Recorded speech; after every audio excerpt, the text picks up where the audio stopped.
민호 씨 오늘 아침 출근길 보셨어요? 2026년 7월에 이 뜨거운 열기만큼이나 여의도 전광판에 찍힌 코스피 8000이라는 숫자가 참 비현실적으로 다가오더라고요. 누군가는 축배를 들고 누군가는 소외감에 한숨을 쉬는 이 월요일 아침에 문득 우리가 너무 많은 자본과 정보의 홍수 속에서 정작 중요한 알맹이를 놓치고 있는 건 아닌가 하는 생각이 들었습니다. 맞아요, 지훈 씨. 저도 오늘 아침에 그 숫자를 보면서 묘한 기분이 들더군요.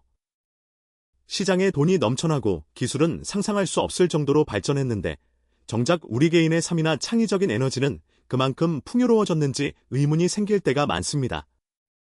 경제학적으로 보면 자본의 유입은 축복이지만 창작이나 혁신의 관점에서는 오히려 독이 될 수도 있다는 역설이 오늘 우리 대화의 시작점이 될 것 같습니다.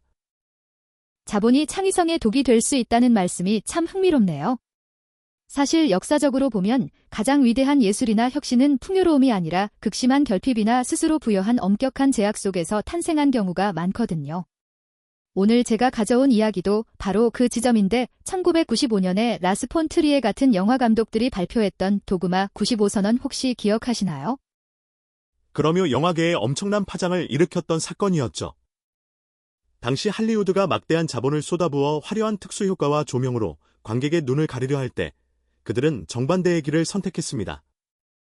핸드헬드 카메라만 사용하고 인위적인 조명이나 특수효과를 일절 금지하며 심지어 영화 감독의 이름도 크레딧에 올리지 못하게 하는 순결의 서약을 제안했었지요. 맞습니다. 그 엄격한 규칙들이 언뜻 보기에는 창작자를 괴롭히는 족쇄처럼 보이지만 실제로는 배우의 숨소리 하나와 이야기의 본질에만 집중하게 만드는 강력한 해방구가 되었습니다. 민호 씨가 말씀하신 코스피 8000 시대의 우리 모습과 대조해보면 시사하는 바가 큽니다.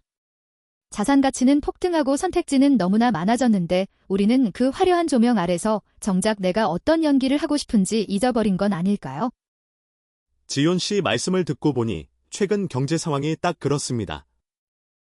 지난 5월에 글로벌 매크로 환경이 악화되면서 유가가 급등하고 금리 인상 압박이 심해졌을 때 시장이 보여준 반응이 아주 흥미로웠거든요.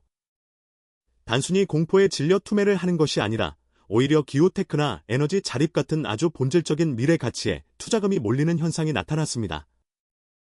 외부의 화려한 장식들이 떨어져 나가는 위기 상황이 오니까 비로소 우리가 어디로 가야 할지 본질이 보이기 시작한 셈입니다.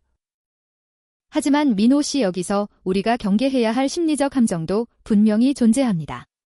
많은 분이 본질이 중요하다는 걸 머리로는 알면서도 실제 행동으로 옮기지 못하는 이유가 바로 현상유지 편향 때문이거든요. 지금 누리고 있는 이 풍요로움이나 익숙한 방식에서 조금이라도 벗어나면 큰 손실을 볼 것 같다는 두려움이 우리를 도그마 95 같은 과감한 선택으로부터 가로막고 있는 겁니다. 그 지점이 바로 오늘 우리 원고에 대해 날카로운 비판을 던졌던 분들이 지적한 부분이기도 합니다. 단순히 영화 이론이나 것이 경제 지표를 나열하는 것이 우리 삶과 무슨 상관이 있느냐는 목소리였죠. 사실 28세 대기업 사원인 청취자 한 분은 월요일 아침부터 이런 복잡한 이야기가 머리 아프다고 하셨고 은퇴를 앞둔 분들은 코스피 8000이 내 노후와 직결되지 않는다면 무슨 소용이냐고 묻기도 하셨습니다. 그분들의 말씀이 100번 옳습니다. 이론이 현실과 동떨어지면 그건 공허한 외침일 뿐이니까요. 그래서 저는 이 도그마 95의 정신을 우리 일상에 어떻게 적용할지 더 쉽게 풀어보고 싶습니다. 우리가 매일 스마트폰으로 쏟아지는 투자 정보와 뉴스에 매몰되는 대신 하루에 딱 1시간만이라도 모든 알림을 끄고 내면의 소리에 집중하는 시간을 갖는 것, 이것이 바로 현대판 도그마 95의 시작이 아닐까요? 아주 좋은 접근입니다, 지훈 씨. 경제적으로 봐도 그렇습니다. 무작정 남들이 좋다는 종목을 쫓아다니는 게 아니라 나만의 투자 원칙이라는 엄격한 제약을 스스로 만드는 것이 중요합니다.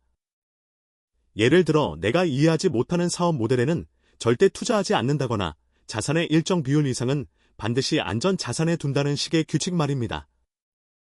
이런 의도적 결핍이 오히려 시장의 소음으로부터 우리를 보호하고 장기적인 수익을 가져다주는 무기가 됩니다.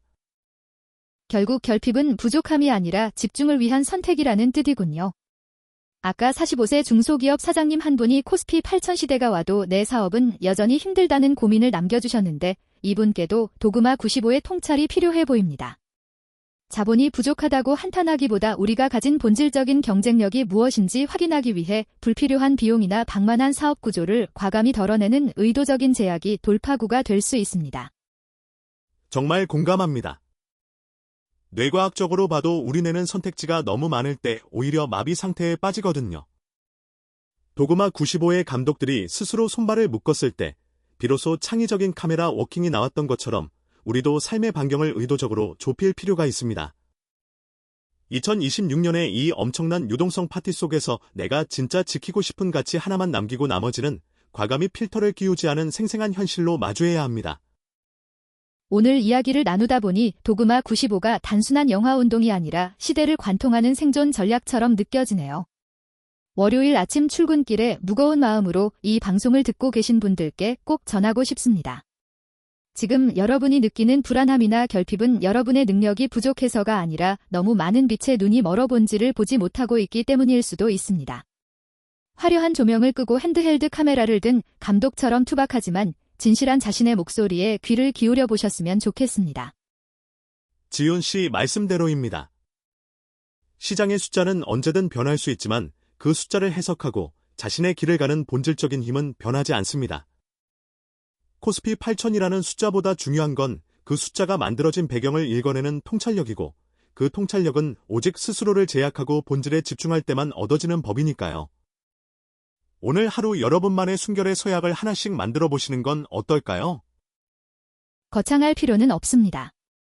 점심시간에 스마트폰을 두고 혼자 걷기 혹은 퇴근 후에 TV를 끄고 가족의 눈을 마주하며 대화하기 같은 아주 작은 규칙이면 충분합니다.